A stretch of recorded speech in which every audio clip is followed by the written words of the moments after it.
Good evening, I'm Jay, and welcome to another episode of Your Revit Guy. In a groundbreaking news story, a fresh growing occurrence is happening. We will send you to Jay, who is right on the site now. Jay, what can you tell us about this shocking event as it's growing?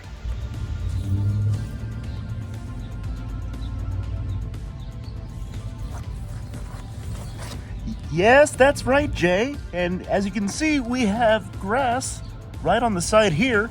And as you look over here, it goes downhill right to grade. Yes, you heard it first right here, folks. Grass. It might just be growing in your backyard. We will keep you up to the second on the ups and downs as this is happening. In other news, we will look at modeling a site with sloping and changing elevations in Revit. Let's check it out. Stay tuned. In this Revit model, we'll be looking at placing a site layout on top of this residential home environment. Going to a view in the project browser. Under floor plans, I have a site plan already prepared, which is a top-down view with a set of reference lines for the outline of the site environment. In the ribbon, going to the Massing and Site tab, under the Model Site panel, choose Topo Solid from the drop-down list, and you have two options here. You can create it from an imported CAD file, or you can choose to sketch the outline. We'll choose Sketch. Go into the Modify Create Topo Solid Boundary tab. In the Draw panel, I'm going to create boundary lines using the rectangle tool. From the outline corners of each of those reference planes, I'll create the outline shape here. Before finishing this, we'll look at a few options. You have a sloping arrow, which you can slope the entire grade all at once. In the Properties panel, you have a drop-down list where you can choose different types if available. You can set the level height of the topography by default, any elevation heights, and other options. Click the green checkbox to finish, and I can see it shows up here as a gray surface. We'll adjust that next. Clicking on the Topo Solid, going to the Properties menu and choose Edit Type Properties. Opens a dialog box where you can either duplicate the styles, rename them, and modify their structure and other properties. I'm going to duplicate this type and create a name called Greenfield Site. And come down here. Under Graphics, you can choose what the object looks like in a coarse detail level. I can change the color of that to a green color if you want that to look like grass. And you can choose the contours of the grade to be displayed here with different options. I'll just leave that as default for right now. Under Structure, choose Edit next to that, and right now it's just using a by category material, which is non-specific. I'm going to insert a new layer of material and create a layer of grass that is 1 inch.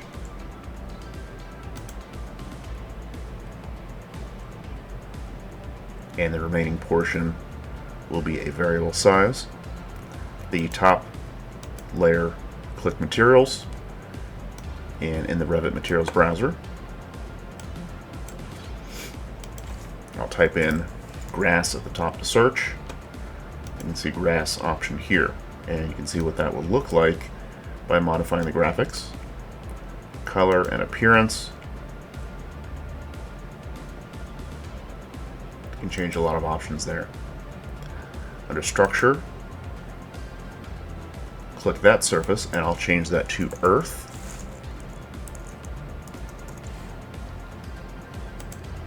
And again, you have a couple of options with that as well. Currently a brownish color. The hatch pattern is using the Earth fill pattern style automatically. Click OK and click OK again. And you can see immediately that that shows up as a green surface. Going to a 3D view, I can see where that surface already has taken place on top of the model.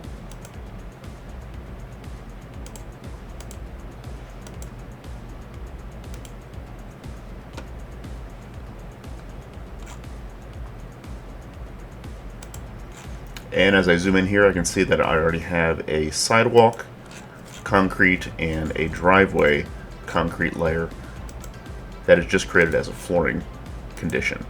I'm actually going to take the site model and drop it down, say 1/2 inch.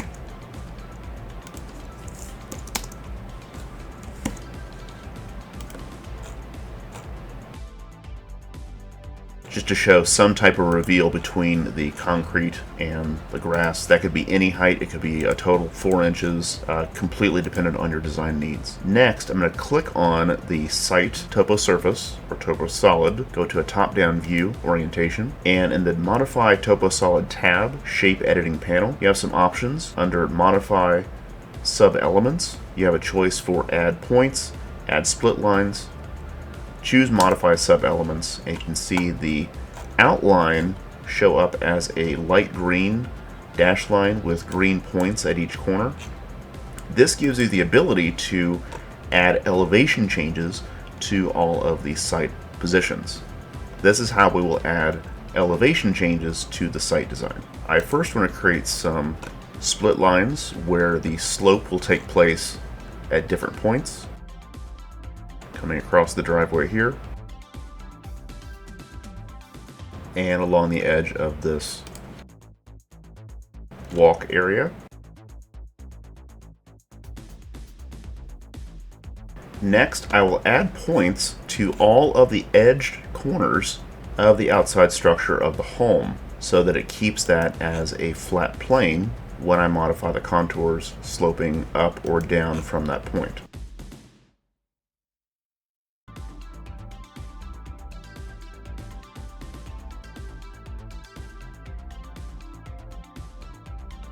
Now each of those points show up, and you can see as I select each of them, they already show the same elevation height as currently negative 1/2 inch.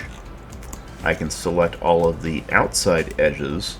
I can select all the outside edges of the site and change those by clicking on the elevation number, the elevation height in the modify sub-elements tab, or in the height offset from level in the properties. So all of those are the same option, and any adjustments will affect every location.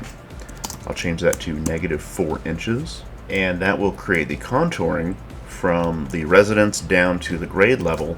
Let's in fact even make this a greater slope by saying it's a 1 foot drop. Currently, as I look at an on-side view of the building, I can tell that the concrete areas are still in the air because they are not sloping with the grade.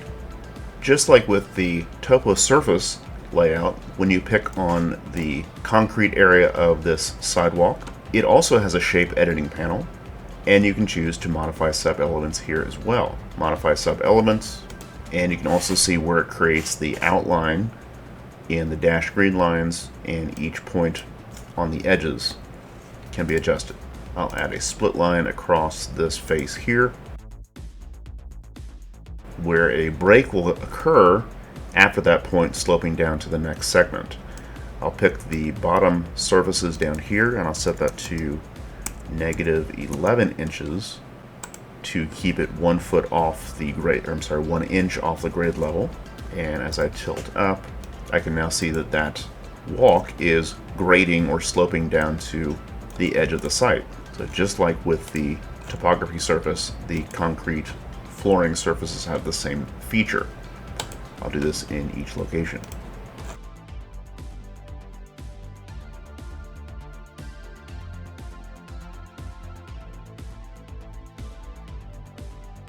And now each of the surfaces are sloping down to the same point. You can take this to any degree of slope that you want.